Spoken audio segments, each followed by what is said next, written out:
Good evening students and now welcome back to my channel Nivana classes. बच्चों आज हम बात करेंगे यहाँ पर क्लास 12th में चैप्टर नंबर फर्स्ट, जो ऑलरेडी मैं आप लोगों के साथ इसमें कंप्लीट किया है हमारी वीडियो के साथ। और आज मैं बात करने जा रहा हूँ कि चैप्टर फर्स्ट में से कुछ इंपॉर्टेंट क्वेश्चंस होते हैं जो कई बच्चों ने हमसे कहा कि सर हम कुछ इंपॉर्टेंट क्वेश्चंस हमें बताइए, स्पेशली गॉस लॉ से। ठीक है, तो आप स्टूडेंट्स देख सकते हैं कि बोर्ड में मैंने एक क्वेश्चन यहाँ पे राइट किया है और इस क्वेश्चन को क्या है मुझे सॉल्व करना है और इसी के बेस पे एक और क्वेश्चन होगा जो मैं आपको समझाऊंगा। ठीक है, सो स्टार्ट करते हैं कि आज के इस क्वेश्चन में और देखते हैं कि how to be solve this question. इस क्वेश्चन में क्या है कि a cylinder is placed in a uniform electric field capital E with its axis parallel to the field. Show that the flux of the cylinder is zero. आपको दिखाना है जो इसका फ्लक्स है यानी कि जो फाई है this should be equal to zero. So flux को आपको जीरो दिखाना है, तो ऐसे क्वेश्चन को सॉल्व करने के लिए हम सबसे पहले जो की पॉइंट्स है उस पर हम बात करेंगे। और वो की पॉइंट क्या है, याद रखना है स्टूडेंट्स के इनमें सॉल्व करने से पहले हमें क्या करना पड़ेगा, इसका जो आपका इलेक्ट्रिक फील्ड है उसको आपको लेट करना पड़ेगा। सो लेट की इसके electric field directions like this. ठीक है, ये इसके इलेक्ट्रिक फील्ड डायरेक्शंस है और ये तीन सरफेस यहाँ पे छोटे छोटे जो स्मॉल कट्स है, ये तीन सरफेस है यहाँ पर गिवन है। इनको लेकर आपको फ्लक्स निकालना है and the flux value should be zero. Okay, तो एक काम करते हैं, देखिए स्टूडेंट्स, अगर मैं इसकी डायरेक्शन को सर्च करूंगा so this is the directions of ds vector normal to the directions. उसके बाद हम इसकी डायरेक्शन बात करेंगे, सो दिस इज ds और इसकी बात करेंगे तो नॉर्मल यानी कि ये डायरेक्शंस हो जाएगा ds। ठीक है, अब इसमें क्या है, दूसरी बात, आपने जो ds है यानी जो सरफेस एरिया वो डायरेक्शंस भी ले लिया, आपने इलेक्ट्रिक फील्ड के डायरेक्शंस को भी ले लिया। लेट करते हैं this is the point 1, point 2 and this is point 3।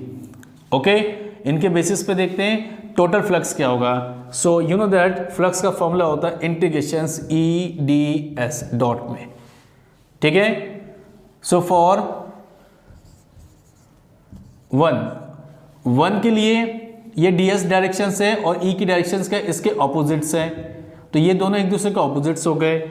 So φ1 is equal to integrations E dot ds is equal to integrations, यहाँ कितना हो जाएगा स्टूडेंट्स बताओ, यहाँ हो जाएगा आपके पास EDS। देखो directions ds and directions of E completely opposites है, यानी कि इस फॉर्म पे है और ये कितने का एंगल बनता है, ये बनता है आपके पास 180 डिग्री। तो स्टूडेंट्स ये हो गया आपके पास 180 डिग्री। ठीक है, और कॉस सॉरी यहाँ पे हो जाए स्टूडेंट कॉस 180 डिग्री और कॉस 180 की वैल्यू होती है -1, सो इंटीग्रेशंस -EDS। सिमिलरली अब हम किसके लिए निकालेंगे, अब हम निकालेंगे for the surface 2। So for surface 2 φ2 is equal to integrations E dot ds। अब यहाँ पे देखिए student directions of electric field, ये आपका डायरेक्शंस ऑफ इलेक्ट्रिक फील्ड और ds की डायरेक्शन से ऊपर, यानी इनके बीच में कितने का एंगल बनना है, इनके बीच में एंगल बनना है 90 डिग्री का। सो यहाँ हो जाएगा integration EDS cos 90 degree and students cos 90 की वैल्यू यहाँ पर है आपके पास 0, तो φ2 बन गया आपके पास 0। ओके, अब हम बात करते हैं ds में देखो डायरेक्शंस अपवर्ड्स हैं और इसकी भी डायरेक्शंस इलेक्ट्रिक फील्ड की डायरेक्शंस दोनों सेम काइंड पर हैं, तो यहाँ पर φ3 is equal to integrations E dot ds यानी कि 0 डिग्री बन जाएगा EDS cos 0 degree and the value of cos 0 degree, the value of cos 0 degree is 1, so this is equal to integrations EDS।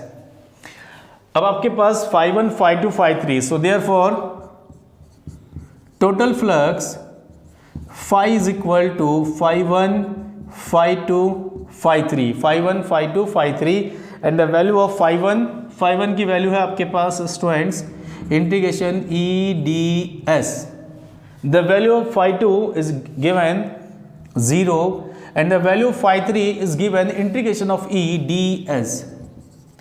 Here you can see that the value of phi 2 is 0 and finally the value of phi 1 integration minus ds and the value of phi 3 integration e ds.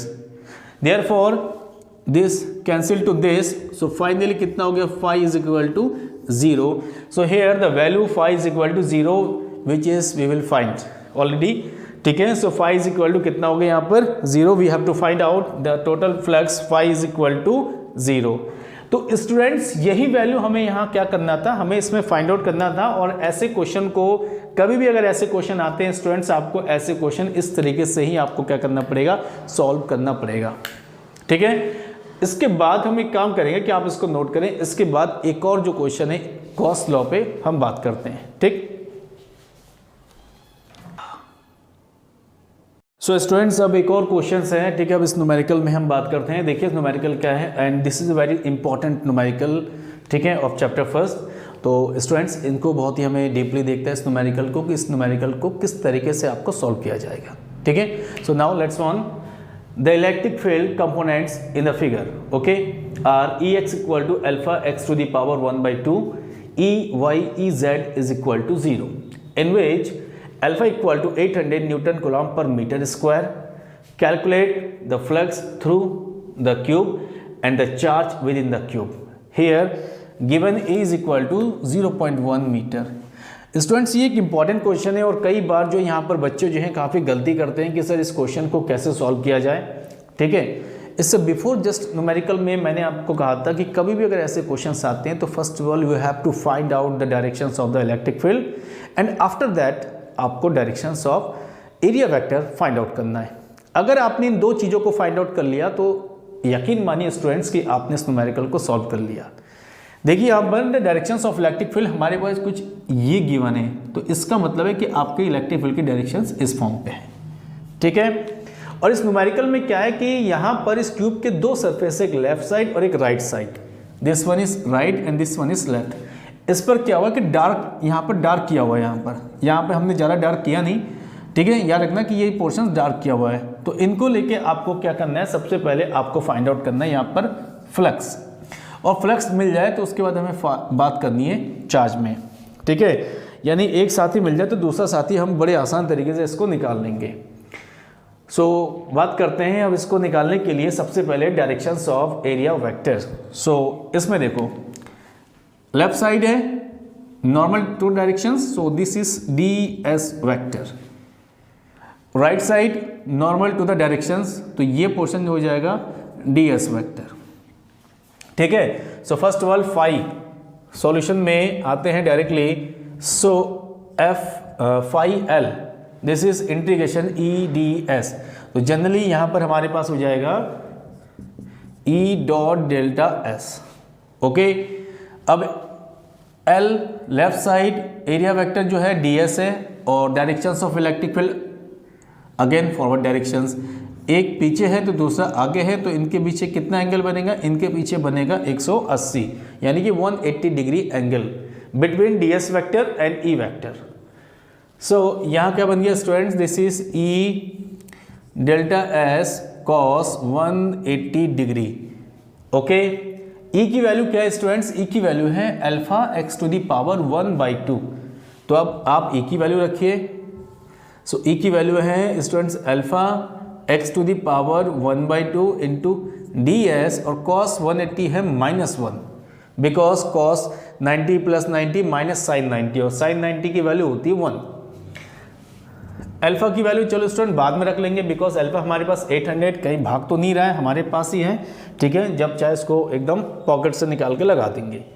बात करते हैं x. X का मतलब है distance. Okay, अब x का मतलब distance क्या है, इस जीरो एक्सिस, जीरो पॉइंट से कितनी डिस्टेंस पे आपका लेफ्ट साइड है, तो कितने डिस्टेंस पे है, वो है ए डिस्टेंस पे। सो यहाँ हो गया alpha a to the power 1/2 D S surface area. Surface area के लिए ये जो पोर्शन है left side, this is like to square. Square का सरफेस एरिया स्टूडेंट्स हमारे पास यहाँ होती है ए स्क्वायर। ठीक है, so alpha a to the power 1/2 into a square, ये आपके पास बन गया phi L, the value of phi L. Now अब इसके बाद बात करते हैं phi R. Again E dot ds. First of all search the directions of ds vector and the directions of E vector. देखो दोनों डायरेक्शन जो फॉरवर्ड डायरेक्शन है, यानी दोनों की डायरेक्शन यहाँ पर है सेम। थीटा कितना बनना चाहिए स्टूडेंट, जल्दी बताओ। थीटा बनना चाहिए यहाँ पर हमारे पास 0 डिग्री, तो ये बन गया E delta S cos 0 degree. The value of E again alpha x to the power 1/2 delta S cos 0 की वैल्यू 1।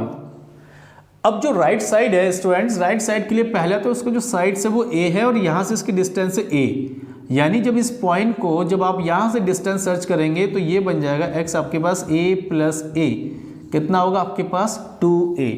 तो आप यहाँ पे रखिए अल्फा 2a पावर 1/2 और सरफेस एरिया यहाँ पे बन जाएगा आपका a स्क्वायर। ओके स्टूडेंट्स, ठीक है। अब total flux therefore phi is equal to phi L plus phi R. Phi L की value minus alpha a to the power 1/2 into a square plus यहाँ कितना बनेगा students, alpha 2a to the power 1/2 into a square. Okay, so देख लेते हैं कौन कौन सा कॉमन आएगा इसमें। So the common factor is first of all a square alpha a square, इसको आगे ले लो और क्या बचेगा आपके पास, ठीक है। और एक बचेगा हमारे पास यहाँ पे a to the power 1/2, so finally ये बन जाएगा √2 - 1 स्टूडेंट, ठीक है। अब इसको थोड़ा सा और मैनेज करते हैं। फाइनली मैनेज करने पर phi is equal to alpha और ये हो गया a टू द पावर 5/2 √2 - 1। सो अब वो टाइम आ गया जहाँ पे हमें अल्फा की वैल्यू रखनी है स्टूडेंट्स। सो अल्फा की वैल्यू यहाँ पे क्या है, अल्फा की वैल्यू आपके पास 800 newton coulomb per metre square. So phi is equal to alpha की जगह पे रखिए आप 800। ए की वैल्यू क्या है स्टूडेंट्स, ए की value 0.1। So the value of 0.1 power 5/2 √2 - 1। और जब आप इसको फाइनली सॉल्व करेंगे देन यू विल गेट 1.05, ठीक है। 1.05 आपके पास इसमें आंसर आ जाएगा। This one is newton metre square per coulomb, this the value of phi. तो आपके पास जो आंसर आया फाई, उसकी वैल्यू है 1.05, ठीक है। लेकिन क्या करना है, अभी एक और जो कंडीशंस है, the next condition is the charge with in the cube, यानी कि अब आपको चार्ज भी फाइंड आउट करना है। सो चार्ज फाइंड आउट करने के लिए सेकंड नंबर पॉइंट पे according to Gauss law phi is equal to q upon epsilon naught. अब therefore q is equal to phi into epsilon naught. Now student the value of phi, ठीक है, हमने just अभी find out किया 1.0 find, ठीक है। We get the value of phi 1.05 and the value of phi not, we know that the value of phi not की value कितनी होती है 8.8510 to the power -12. Putting the value of phi naught, therefore 8.85 into 10 to the power -12। आप इन दोनों को multiply करेंगे तो आपको क्या होगा, एक्सोटेबल वैल्यू जो है वो वैल्यू आपको यहाँ पर मिल जाएगा। और अप्रोक्सीमेटली इसकी जो वैल्यू है 9.2710 to the power -12 कूलम, ठीक है। ये हमारे पास फाई के साथ Q जो वैल्यू है वो दोनों चीज़ें हमने यहाँ पर फाइंड आउट की है। एंड आई एम श्योर कि ये क्वेश्चन जो है आपको समझ में आया होगा student, because this one is very important questions according to Gauss law for your syllabus, ठीक है। इस दो क्वेश्चन को मैंने यहाँ समझाया है और आप इन क्वेश्चन को यानी इस वीडियो को दोबारा आप उसको देखेंगे, ढंग से देखेंगे और उसमें समझने की कोशिश करेंगे कि हमने इस वीडियो में किस तरीके से बात की और क्वेश्चन को कैसे सॉल्व करना है, ठीक है। सो नेक्स्ट वन एक और वीडियो के साथ हम यहाँ पे हाजिर होंगे और बहुत जल्द इन वेरी शॉर्ट हम जो है chapter number 2 potential and capacitance को भी स्टार्ट करेंगे। तो प्लीज़ हमारे साथ बने रहिए हमारे वीडियो के साथ and please subscribe to our channel and give your comments, your feedback in our comment box. Thank you, bye bye.